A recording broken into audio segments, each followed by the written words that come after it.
While the governor is away, Senator Sam McCann has decided to play. We talk about it next on Capitol View.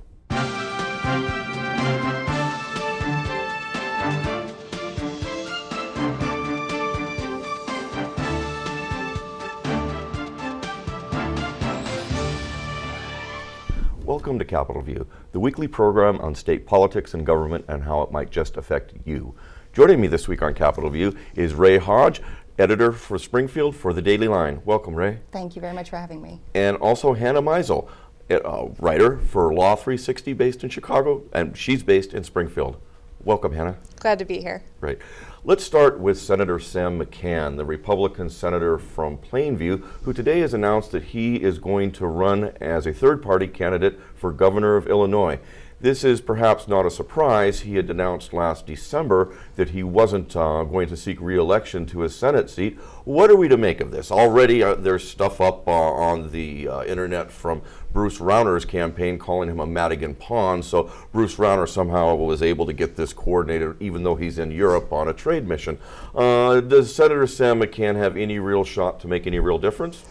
Well, when you're spending, what was it, $100 million to the primary totals came in recently showing that there was $100 million or so that was invested in this primary, and how narrow the margins were for the vote per dollar ratio. Mm-hmm. If you've got that much of an uphill battle to win the primary, chances are an independent, if an independent can't win, they can shake some votes off of you. Particularly with Sam McCann being the moderate Republican, he's kind of known as this person who is able to move between parties in a way that tamps down on the really sort of vicious rhetoric.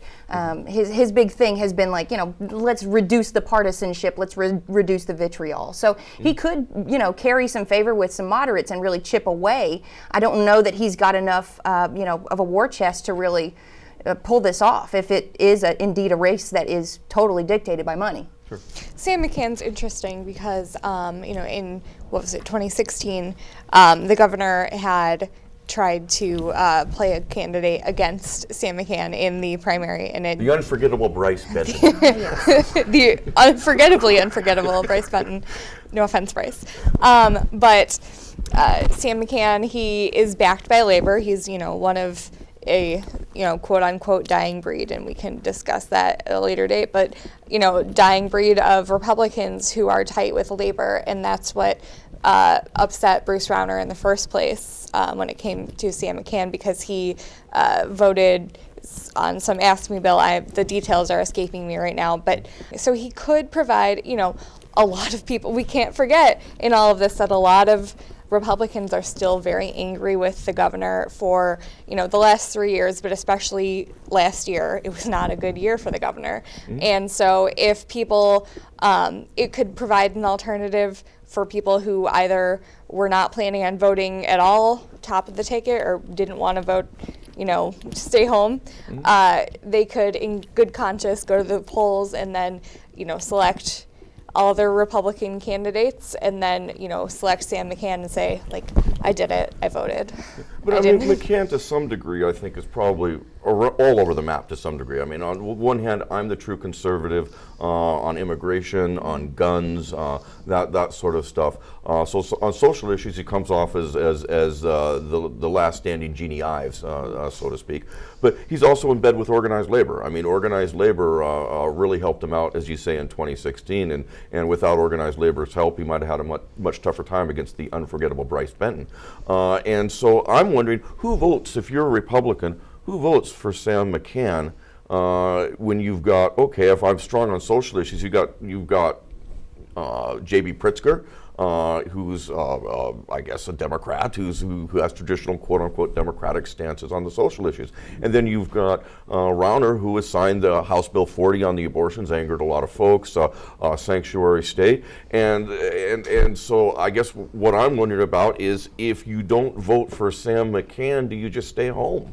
I mean, if you are angry with Bruce Rauner and you are a voter of that persuasion where you are looking for somebody who is further into your conservative territory, I could see Sam McCann being a viable option. Like you said, so a lot of his positions do kind of align with Jeannie Ives. So I mean, there's that element to it. That could be it. I mean, you've got a spite vote to consider too. This has not been a couple of easy years, and a lot of the communities that have been really struggling to recover from this budget impasse are looking for a viable alternative that still can say that it's that you can still say is a GOP candidate, a true GOP candidate, and even with the amount of money that Rauner poured into that race, he outspent McCann by 3-1 on dollars. So I mean, that's an effective base. If you are looking at this strategy-wise, you've got an effective base. You've got a pretty strong hold in your area. I wonder how much of this is about spite, in the sense that McCann has said that the governor threatened to ruin me, or words to that effect. And so how much of this is getting back? Because if Sam McCann could have gotten reelected to the Senate, he wouldn't be running for governor, would he? Instead, what he's got is the GOP now has Steve McClure, who's perhaps a stronger candidate than the unforgettable Bryce Benton. And so he's a Sangamon County prosecutor. He's got the party back into the party.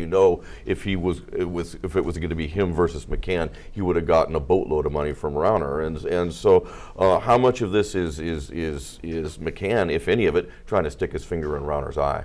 I can see that for sure, because it's been a really long struggle between the two of them almost as soon as the governor got into office, because there are, a lot of Republicans, a lot of whom have departed the House and Senate in, just recent years, who had traditionally been able to align with labor because, geographics of the state imply that, when you have a state university or a large prison, that's going to be the economic locomotive in your community. You have to at least work with labor and, hear their issues and not just plug your ears. And so, you had that in Sam McCann and these other Republicans. And so, he could be wanting to stick it to him, because when we have, Illinois used to be more of a, work together kind of thing, but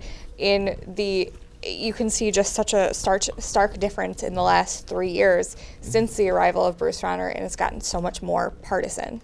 Yeah, and remember, it's not a done deal that he's on the ballot. He needs 25,000 signatures. Exactly. Smart money might say that, okay, he's going to go to the usual suspect, which would be J.B. Pritzker, to help him get those signatures. Is that where the signatures are going to come from? What's in it for Pritzker, or folks who back Pritzker, the labor unions, to help out Sam McCann? Anything? It depends, right? First off, I would not be quick to attribute that behavior to Sam McCann. I mean, yeah, sure, an independent candidate would definitely benefit by pulling, signature assistance from anywhere he could get it, right? But let's not indict the man with collaborative charges just yet. But he's collaborated before. True. Prior cases here. One case at a time, gentlemen. The thing about it is, if you are looking for a good edge and you are battling a very large war chest, if you're J.B. Pritzker and you're like, well, this guy is way more tough than I think he's going to be, I've got to really wear him down, wouldn't it benefit you to have an independent candidate out there that Rauner's got to spend some more money on to fight? I mean, to occupy both sides of him? I mean, strategically, it seems like that's an obvious yes, but I can't really ascribe motive to Sam McCann. I don't know that that's his aim or that's his ambition or that's what he's going for. Is it even possible that if you wanted to do that, if you were running as a conservative candidate, I think it would be more toxic than anything else to be caught identifying with, perhaps a Democratic opponent. Well, that's what is being painted, at least by the governor at this point in time. But as it stands now, he's a man without a party. He has resigned from the Senate caucus. 25,000 signatures is 25,000 signatures. Now we know Mr. McCann has a car and he's not afraid to drive it. And this a bad reference perhaps to his foibles having to account for campaign mileage expenses. But that's a lot of signatures for one person to get. He's going to have to get it somewhere. Based on what I've seen, at least, Rauner is acting like he's already in. Yeah.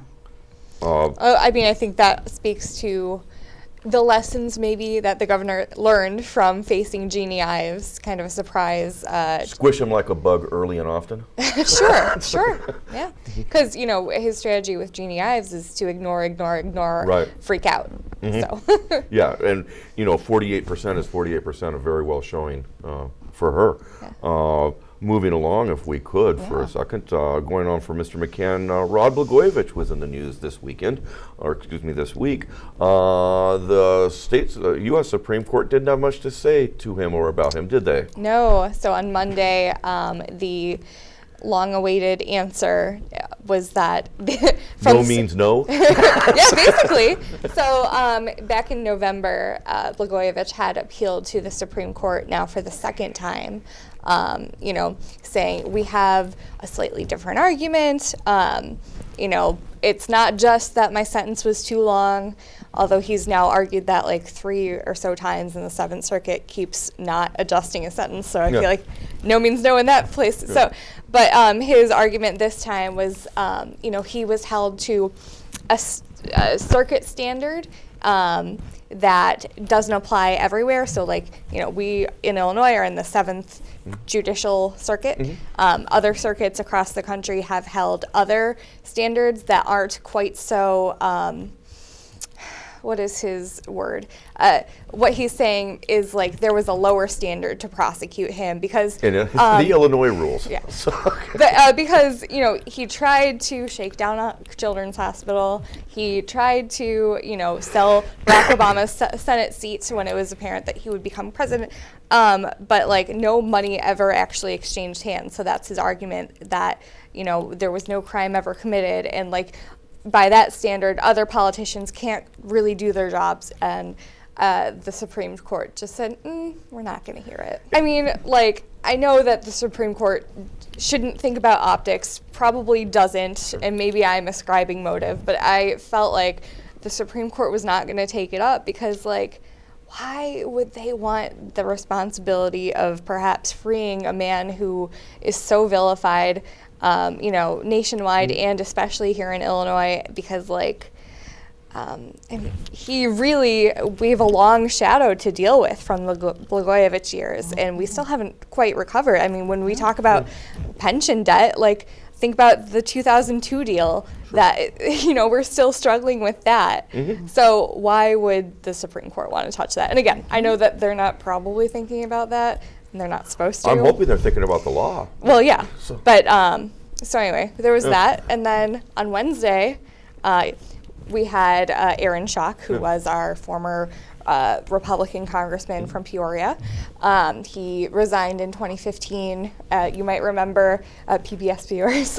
He had designed his D.C. office to look kind of like Downton Abbey-ish. And ugly. There's a lot of red. And the Hagar room. And so that's the thing that caught all the headlines. He resigned in fairly short order. It took a couple of grand juries, but he was indicted in November of 2016. He has been trying to fight the 24 counts of the indictment for over the last year. And the U.S. District Judge Colin Bruce over in Urbana, he did dismiss one of the counts, but not all of them. So Schock had appealed to the Seventh Circuit, saying, it was actually, he used the basis, one of the same court cases as Blagojevich, if I'm not mistaken.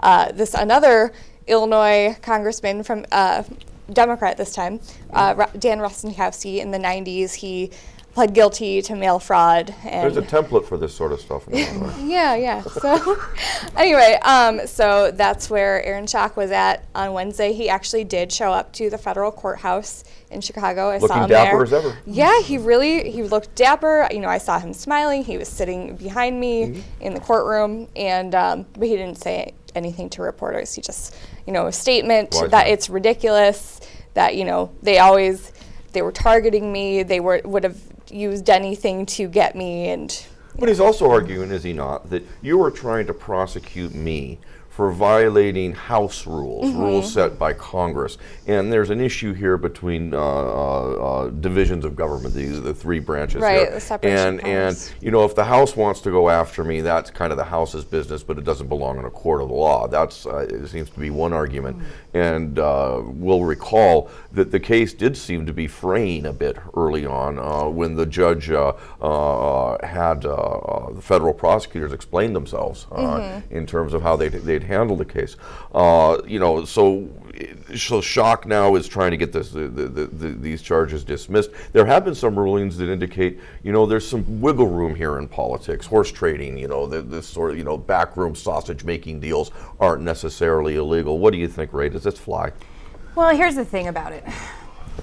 You've got a big, long history of courts and legislative overlap coming into conflict. And it goes from federal down to state, down to local. For an example, most states have a rule that you can't arrest a lawmaker on their way to perform their duty in a vote They or can in a drive chamber. as fast as they want. Right? Yeah, In a lot of these cases, you get this sort of immunity Right. in the course of your duty. So you're right. Yeah, there is a big gray area here. Now we might have templates for corruption. We might have, you know, a pattern of case law that we can look at that hopefully the courts will, you know, take into consideration here. But it should be no mistake about it that there is a place where checks and balances between judicial and legislative simply do not have the sort of clear-cut sort of purpose and function and execution that we like to commonly think of them as, right? Yeah, you know, I mean, if you are in the chamber, there, you know, those chamber rules are the closest thing you have to law a lot of the time. So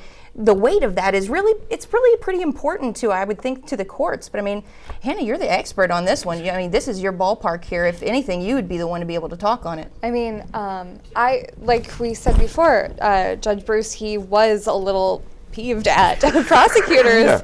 It was, you know, in the fall, and so I was a little bit surprised by the full dress down that Schock's attorney got by especially Chief Justice Judge Diane Wood, who was like, well, let me get this straight. Like, we as a court can interpret executive branch rules, but we can't interpret legislative branch rules. And then she also seemed to be stuck on, speaking of mileage, she seemed to be very stuck on the fact that, you know, and it's not really their place in this particular circumstance to interpret, you know, to find findings facts.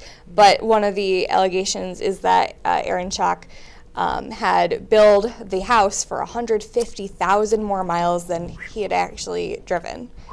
So she seemed pretty stuck on that. So again, I was pretty surprised, given what had happened at the district court level, that Schock's attorneys were being, I wouldn't say chided, but like, you know, they're being given the more full, you know, dress down, I would say. Yeah, that's Bruce's court. We're here now, and things might be a little bit different. Yeah, it was interesting. You know, the thing with Schock, I think, was most people realize, he was just so blatant. I mean, in terms of, you know, in a sense, waving the flags. His Instagram account, the World Traveler, the Downton Abbey office, and stuff that was just written down. The mileage, for example, it just seems so blatant, and it seems as if the judges in Chicago perhaps were impressed by that.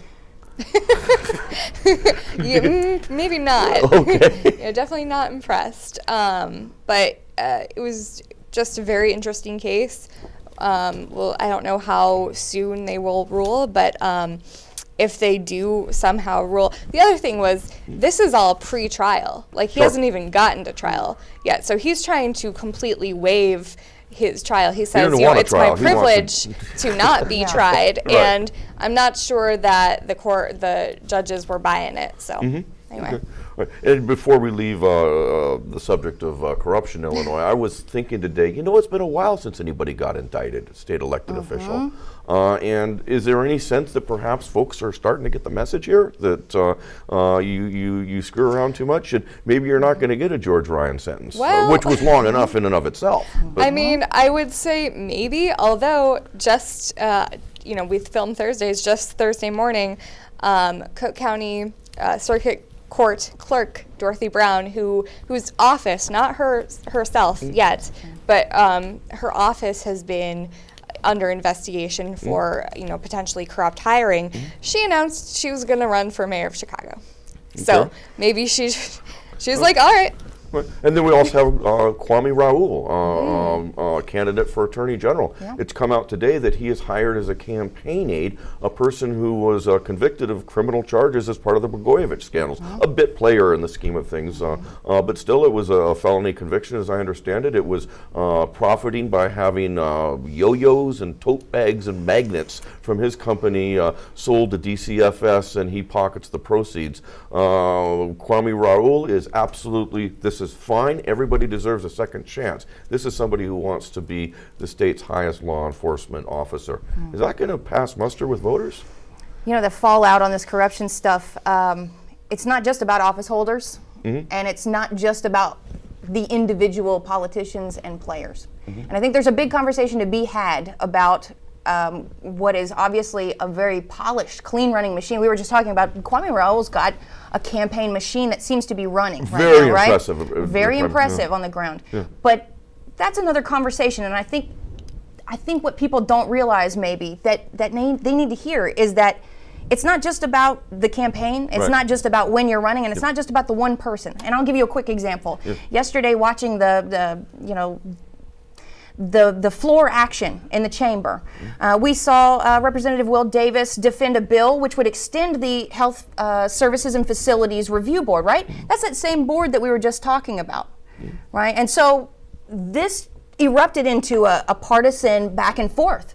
I mean, there were volleys on either side, and the board's entanglement with the corruption proceedings and the ultimate impeachment became an issue of whether or not we would even have facility planning services throughout the state to prevent, some hospitals from uprooting and going elsewhere, leaving underserviced communities. So it's not just about the people. It's not just about the candidate or the one person that's got a lot of money or the one person that's trying to do this. It's also about the legislative fallout and what this is causing on an issue-by-issue basis. Every time one of these corruption scandals breaks out, you've got a set of laws that are getting ready to come out. You can almost set your watch by it. Someone's going to pass a number of bills aiming to get rid of anything that was, close to, entangled with, or part of, or a culprit in this issue. So this is changing the face of actual law. It's changing the face of not just campaigns, but actual, how we handle ourselves as a state government.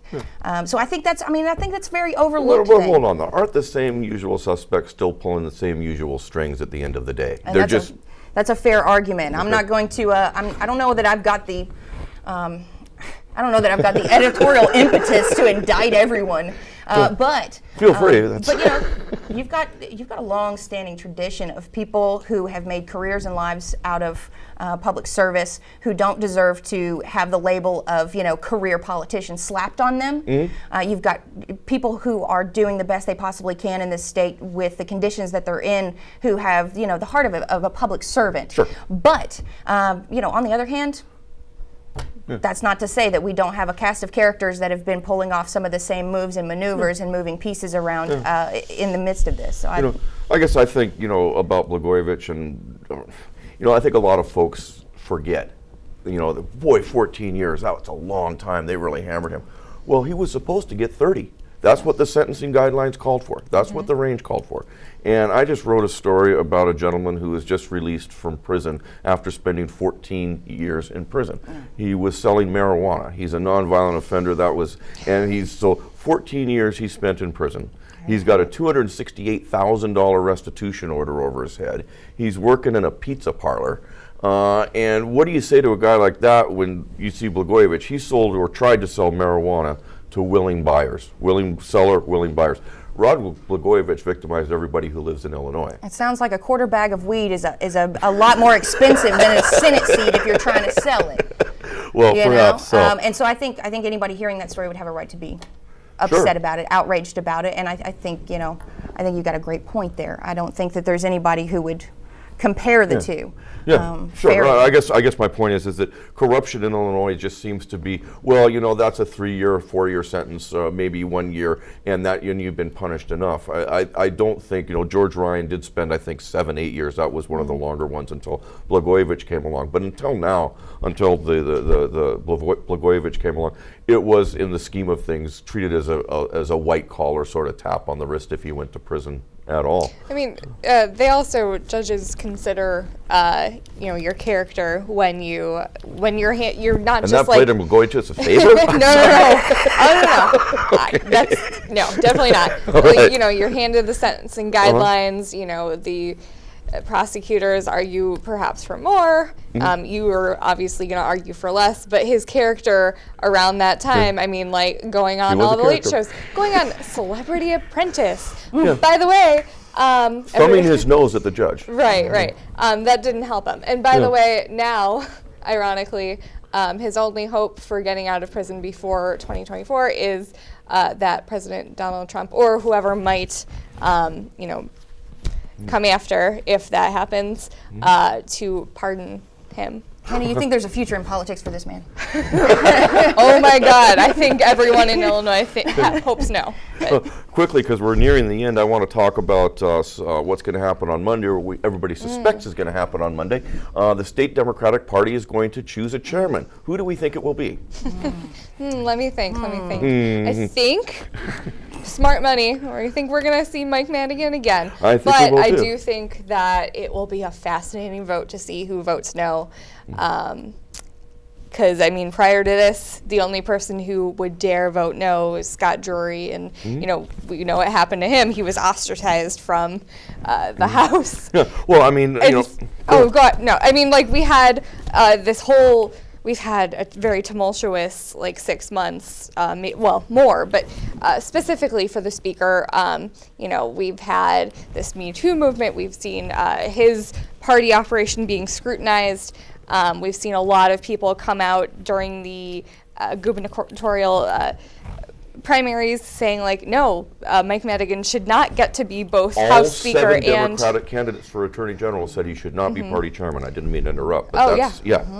And will there be any dissenting votes, do you think? I mean, people... I would say yes. Okay. And I think that the speaker would be willing, more than in past years, to accept that. You know what I mean? Yeah.